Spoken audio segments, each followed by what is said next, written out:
Hello, students. Welcome to this lesson on associative learning. Associative learning means the way that animals learn to modify their behavior as a result of either associative to different stimuli or associating a particular behavior patterns with operant response or consequence such as reward and punishment. Associative learning can be classical conditioning and operant conditioning. What is classical conditioning? Classical conditioning is the process in which an animal learns a particular behavior by associating different events or stimuli, which then to produce the same response. Classical conditioning always involves modifying an innate response by pairing a stimulus with previously neutral stimulus. In classical conditioning, a naturally occurring stimulus becomes associated with different neutral stimulus and both produces the same response. It was discovered by the Russian physiologist Ivan Pavlov, who worked with dogs to develop classical conditioning theory. There are various stimuli and responses. These are unconditioned stimulus, unconditioned response, conditioned stimulus, and conditioned response. Unconditioned stimulus is a stimulus that unconditionally, naturally, and automatically triggers a natural response, what we call unconditioned response. For example, when you show a favorite food to dogs, the dogs immediately feel very hungry and salivate. The food in this case is the unconditioned stimulus. The unconditioned response is the unlearned response that occurs naturally to the unconditioned stimulus. For example, salivation of the dogs to their favorite food are the unconditioned response. What is neutral stimulus?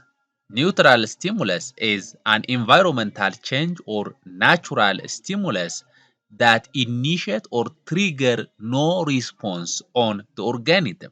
That means the organisms, in this case the dogs, not give response or pay attention to the stimulus.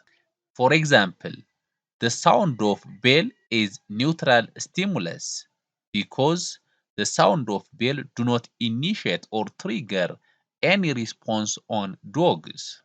Conditioned stimulus is what was neutral stimulus that did not initially produce unconditioned or natural response, but after conditioning or association with unconditioned stimulus, it triggers the same response with unconditioned stimulus.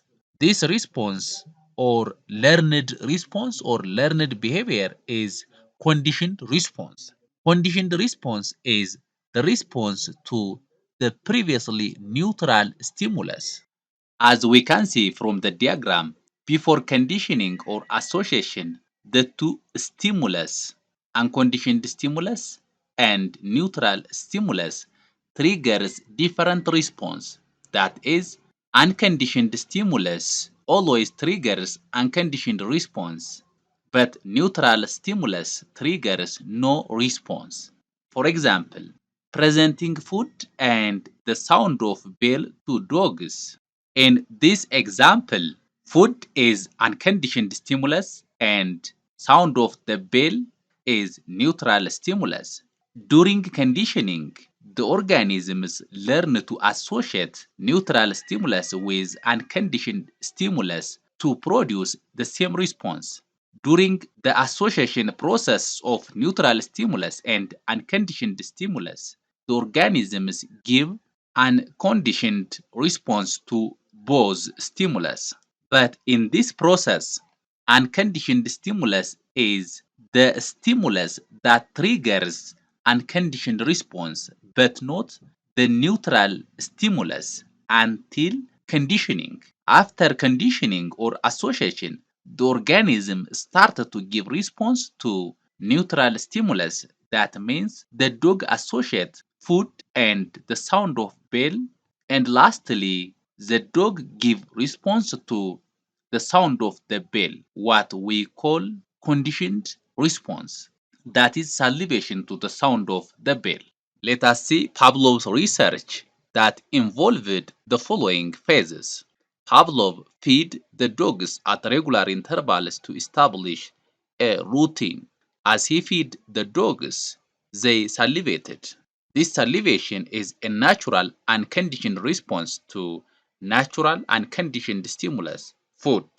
Then, as he fed them, he rang a bell continuously. In this case, the dogs continued to produce the same unconditioned response salivation as the food was presented and the bell was rang. After a certain period later, the dogs salivated when the bell was rung without food being presented. This is now a conditioned response to conditioned stimulus.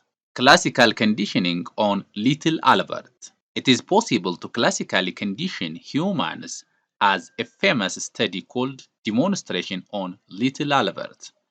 Little Albert was an 11-month-old infant who rarely showed fear of anything. He was not afraid of animals, including the white laboratory rat. He was, however, afraid of loud noise, which can be considered as unconditioned stimulus. The two psychologists, Watson and Reiner, used his fear of loud noise and conditioned response to condition little Albert to fear the white laboratory rat. They showed Albert the rat and at the same time made a loud noise. They banged a steel pipe with a hammer. It was possible to classically condition little Albert as a famous study after only 7 pairings of the rat and the loud noise. Little Albert began to cry and tried to crawl away as conditioned response as soon as he saw the rat, conditioned stimulus.